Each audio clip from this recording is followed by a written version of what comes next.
सिधै नेपालगञ्ज बाँके साइको छ नि पारा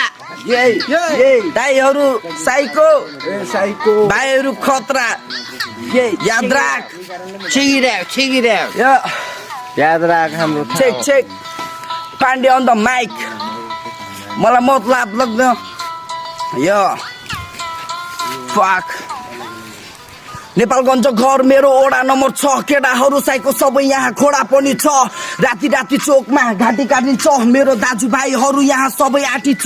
सुतेको बाघलाई किन हो चलाएको मेरो दाइहरूले बाके पुरै खाएको भाइको पाली आयो अब नेपाल देश हलाएको आगो मात्र बाल्न बाँकी कमी बस्छ लाएको छैन नि भर हेर आज भोलि कसैको लाग्दैन डर मलाई डिएसपी र असैको सबैलाई फक साइन देखाएर हिँड्छु रुपैयाँ पारी हन्टरहरू सबलाई चिन्छु धम्बोजी चोकमा गरिदिने काण्ड तेर्छो खुकुरी त्यसको टाउकोमा हान्त जो बढी बोल्छ त्यसलाई पनि तान्न घिसारी त्यसको टाउको फुटाल्न आफ्नै हो जिल्ला आफ्नै हो ओडा पुलिसको भ्यान भित्र 10 बोरा खोडा लाग्दैन डर भाइ जला पनि बोला काटिदिन्छु घाँटी तेरो टेक्छ आफ्नो घोडा पूर्वले पश्चिममा भनेर भाइ हामीलाई डिस हानेको चिनेको छैन चिनेको मेरो बाटोमा त छैन नि आइजन भाइ त घाँटी चिनेको त्यसपछि पाण्डेलाई सबले चिनेको पक